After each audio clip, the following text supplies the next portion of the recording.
Money. Show me the money. All right. So I'm gonna do my Fab 5 pickups of the week. Yep. Give me that ching ching, baby. So Jay's gonna have the sleeper side of it. This is for Yahoo, and Yahoo probably similar to sleeper and ESPN, but it's a little bit different. So that would give you both perspectives because these are the most common platforms for for fantasy, especially Yahoo. So Yeah, who I plays had it? Baker Who plays Mayfield on at number one last week. Yeah, down the fact. Baker at number one last week. He went up a couple percentage points. He was 13% rostered last week, and now he's at 15%. So, um, I think if you need a backup quarterback, especially with Joe Burrow being injured, if you're in a 2 quarterback league and Baker's somehow available, what are you doing? That's manager negligence, not to go snag him up or at least a backup. I mean, he's probably not a top 12 fantasy quarterback right now, but I think he's playing like a top 20 guy. So you can find some space. You need a couple weeks stopgap for Burrow being out. Go get Baker. He's still available in a lot of leagues. It'd be interesting to see what he does against the Philly defense, but Mac Jones wasn't that bad against them. Week one, so Baker might have some success Monday night. Josh Reynolds. This I don't know how the word hasn't gotten out yet. I mean, the way he's being targeted. I mean, he's right up there with Puka. I mean, Puka's, crazy 35 targets, I think, or 37 or something crazy. But I mean, Josh Reynolds ain't far behind that. I mean, he's being targeted heavily, backing it up with a bunch of receptions. We're not really getting the national pub. Everybody's in love with Puka now, or a couple other guys. So, Josh Reynolds, because he's more of a journeyman. He was with everybody remembers him with the Rams when he first came in. He was kind of their like third or fourth receiver, and then he was with Tennessee for a cup of coffee, and now he's having some success with Detroit. Right now, he's playing like the number two. He really is. He's right behind St. Brown. He's kind of playing like their number two receiver. So I would go snag him up. 13% of leagues. Need I say more? Number three. Now this is where it gets debatable. I mean, you could. Honestly, I made the graphic last night during the games, or a little, right around the start time, maybe 5 or 6 o'clock our time out here. So obviously, I could have put Jerome Ford in here. I could have put Jalen Warren, Matt Breida. I'm not a fan, but if Matt Breida is going to be getting some touches with the Giants while Saquon's out. There's a couple guys that could have won these spots, but I think it's fairly, I try to represent each position. I try to put 2 receivers, a quarterback, a running back, and at least a tight end to kind of give you different options for different things. So Zach Ertz, I had him on the list last week. He's only still at 10%. I mean, Josh Dobbs is loving him. I mean, Zach Ertz is for a low-end tight end, he's really producing right now. So I would take advantage of that because you don't know how long it's going to last because Zach Ertz is older and he's got injury history.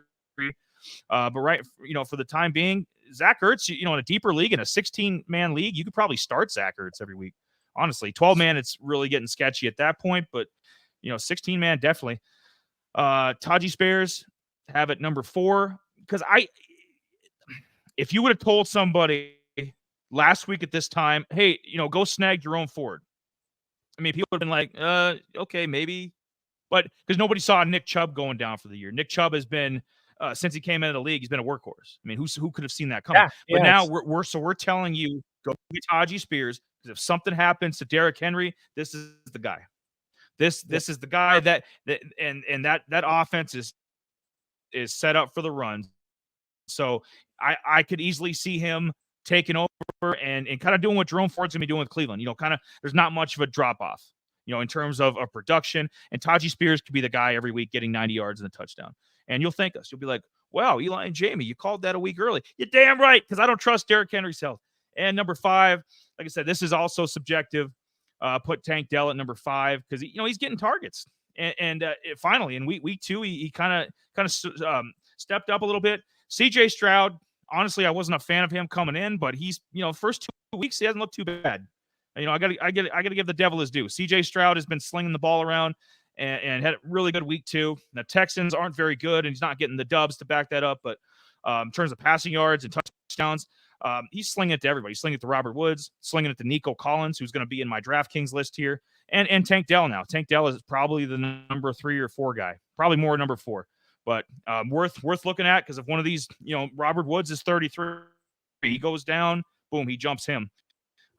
He could see himself getting number 3 receiver targets soon. And with that Texans offense, I mean, the way they're slinging it around, I mean that sounds pretty good to me. That's like the same level of production you'd be getting from like Tyler Boyd with the Bengals. So those are my Fab Five pickups.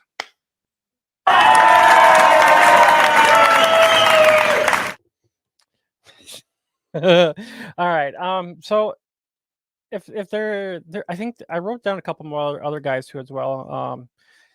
If Jalen Reed is out there, he's their rookie with the Patriots, not Patriots, Packers. They all sound similar. He had 13. Packers. He had 30.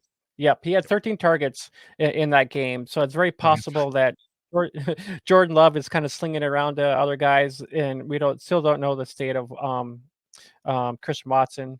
So until then, get if you need somebody, Reed will be another guy to maybe squeeze in there. I got, especially in deeper leagues, but if you 10 man, probably not so much. Maybe 12 if you need it. The other guy too is, I didn't get him on here, but Jalen Hyatt. We talked about him. If you need somebody, it might be slim. He's probably taken in a lot more of the deeper leagues. But Jalen Hyatt is another guy to take a look at. Oh yeah, I was gonna say quick too on Zach Ertz. He did have 8 targets in that game. He had 6 for 65. So I mean, with the Cardinals needing, with Dobbs kind of being there, he's kind of more, he's not quite Kyler Murray, but he's mobile, So I mean, if he needs to get it out quick, he'll get it out quick. So I mean, if he needs, if Ertz is open, Ertz is not a bad. I mean, he might be older, but yeah, Ertz is not a bad guy to actually pick up. So far to sleeper sides, there. I was actually looking here. Kareem Hunt is out there. So if you can, go snag him up. Jerome Ford, let me backtrack here quick. Kareem Hunt is 23% rostered. He's out there in most of these smaller leagues. Deeper leagues, don't even look. I actually had I even tried looking for Ford in a deeper league, which I'll pop those up here in a little bit too. Not available. So I'm screwed. I have Chubb and I'm screwed. So I'll have to be trying to make a trade somehow or some way before the weekend. But yeah, these two guys, Kareem Hunt probably more likely will be signed by the Browns. So go out and snag him up. He already knows the offense. So it's very possible Hunt will be Brown before the weekend. Jerome Ford, yeah, if you need to go pick him up in case Hunt is not signed. Even though they have Pierce Strong there, Jerome will probably be the guy going forward. Matt Breida, guy like me, like in deeper league, Matt Breida's out there, so I might have to heavily try to get Matt Breida for the next 3 weeks if all possible. Josh Reynolds, we already mentioned him. He's seen 13 targets in that game. So I mean, if you guys need a wide receiver, go get Josh Reynolds. Tony Jones, 0% rostered. Jamal Williams will probably be out for a while. It sounds like his injury he might be gone for probably a few weeks. Tony Jones is actually a 1 week rental for this week because Kamara will be back the following week. So if you need Jones, go out and snag him for the 1 week and then dump him because Kendra Miller will be back too as well. Kendra Miller will probably be playing this upcoming week too as well. So Jones might get a little bit in that. And then we might just mention Tank Dell. Tank Dell's out there in 21% of leagues too as well. I thought I written down how many targets he ended up gotten in that game, but I don't remember offhand. So other than that, Tank Dell's on the rise. I think it was like 8 to 10 for targets. Yeah. I think I think it was somewhere right in there too. I didn't write it down, but yeah, I think it's pretty close. I think it's pretty close to that. But yeah, other than that, those are kind of those 10 to 12 man leagues on sleeper, and then the deeper leagues. This is my 1 sec, Jake. I was gonna, if that's sorry that. No, that's fine. If you want to get through the sleepers too, yeah, however you want. Go ahead. Yeah, let me get on the leagues quick. I'll chime in and then you can get to the sleeper. Okay. Yeah, Kareem Hunt. Yeah, it don't matter. There we go. Okay.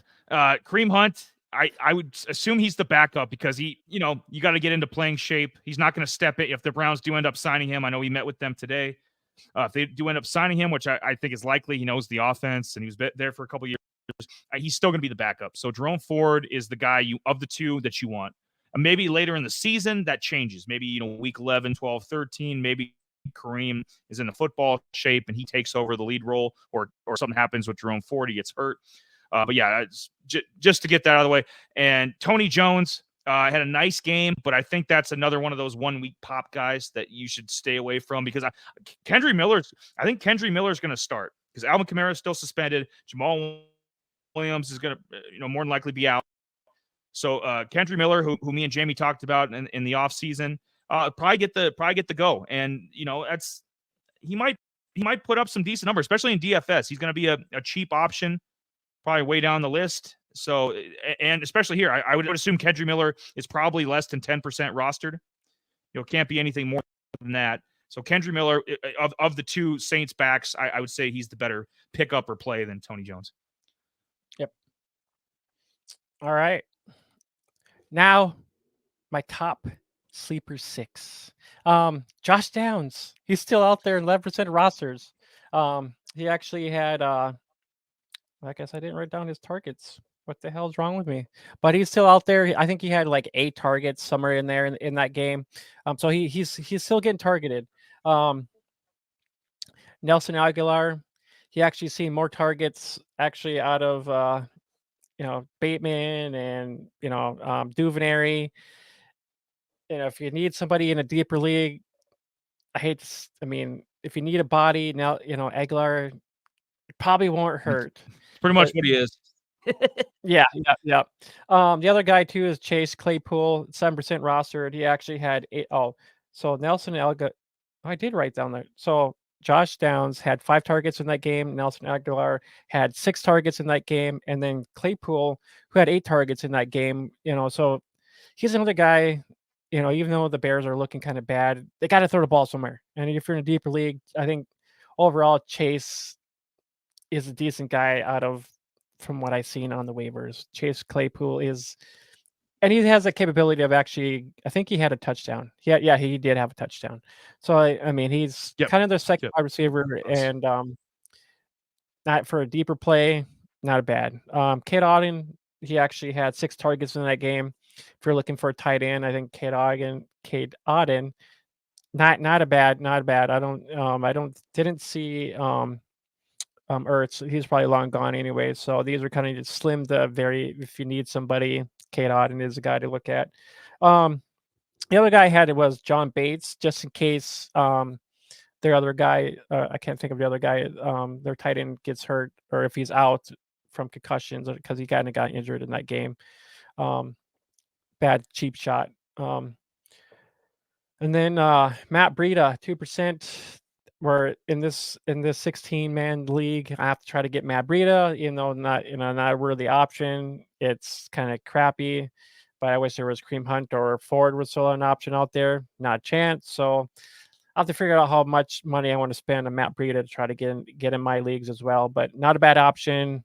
We'll have to kind of see how Eric Gray kind of fills in there if he's the better back out of Matt Breida.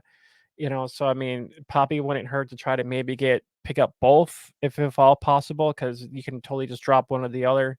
I know Eric Gray is out there in some leagues, and my last one is Joshua Dobbs. Yeah, he had a touchdown. He's I kind of feeling for Murray right now, but for if you need a guy, I was looking into 2 QB leagues. I would be honestly, I'd probably starting him over guys like CJ Stroud, Stafford is out there in some 2 QB leagues, probably not so much in a lot of other leagues. I would take him over Mac Jones, Bryce Young, Ryan Tannehill's out there. So I sure in the hell wouldn't want Desmond Ridder or Zach Wilson. So Ridder, maybe CJ are kind of 2 guys, but Dobbs would be a guy you probably would want even over CJ. I would have to see another game from CJ with another 300, 200, 300-yard game and two touchdowns or something like that. So Dobbs is mobile as well. CJ was looking he was looking a little bit better than he did last week, but if you need somebody, Joshua Dobbs is the guy. And just to kind of put my 2 cents on the sleeper six here, be interested to see if Anthony Richardson is going to play on Sunday. I know he had a concussion in week 2, but he's obviously we know how good Anthony Richardson is going to end up being eventually, and Josh Downs is going to be one of his guys. But obviously Michael Pittman Jr. is going to be okay regardless. But if Anthony Richardson is out, I think Josh Downs takes a hit. So he'll probably still be available next week or the next few weeks. So I would kind of keep Josh Downs at an arm's length for right now, unless you're super desperate at receiver. Aguilar, stay away from just a warm, like Jay said, just a warm body. Claypool, he's an interesting option because he has, this guy's a head case or whatever. He doesn't love football. I don't know what it is, but like he's got the skills to. That's what Pittsburgh viewed him as, in 2020 is like their number one guy going forward. Like he was supposed to be a number one receiver. So he's got the talent, the size, he's got the speed, the hands, the everything. He's got everything to be a number one guy. And if anybody's going to get it out of him, it's got to be this Chicago offense and Justin Fields possibly. So Chase Claypool, of these 6 options, he's the most interesting here because everybody else, like Cade Otton, he's going to be a lower end, probably the 27th fantasy tight end, somewhere in that range, like not worth, unless your tight end goes down for the year or something and you just need a backup and so forth. Matt Breida, like we had mentioned before, nothing impressive there. Joshua Dobbs has been an interesting play too. He's better than I thought. He's better than he thought. Obviously Zach Wilson, Desmond Ridder. Yeah, he's better than those guys for sure. Yep. At the minimum. He might not be that much worse of a play than Ryan Tannehill. I would put him in that same, kind of category, and you could do a lot worse of a backup, especially in a 2-quarterback league. If you need a third quarterback, Josh Dobbs should be your guy. Absolutely, snag him up. That's a good list though. Yeah, not bad. That's for what I thought for a deeper league, and these are kind of the guys I would probably try to get if all possible. Yeah, these are guys I would totally be chasing after if you need somebody. So, but yeah, I think that kind of wraps up all of our waivers. So, I mean, that's gone through quite a bit. Just kind of recap here real quick. Eli, if you need somebody, Eli mentioned Mayfield, Josh Reynolds, Zach Ertz, Spears, Tajay Spears, Tank Dell. And I mentioned Kareem Hunt's out there, Jerome Ford, Matt Breida, Josh Reynolds. If you need Tony Jones, pick him up, one week wonder, Adam drop him, and Tank Dell is out there as well. So those are the guys that we recommend for picking up this week. And now I guess it's time for some of that little DFS bargain bin quick. And then after that, we got the Ghost in segment right around the corner. So stay tuned on who's my ghost in this week. Casper. Ghost.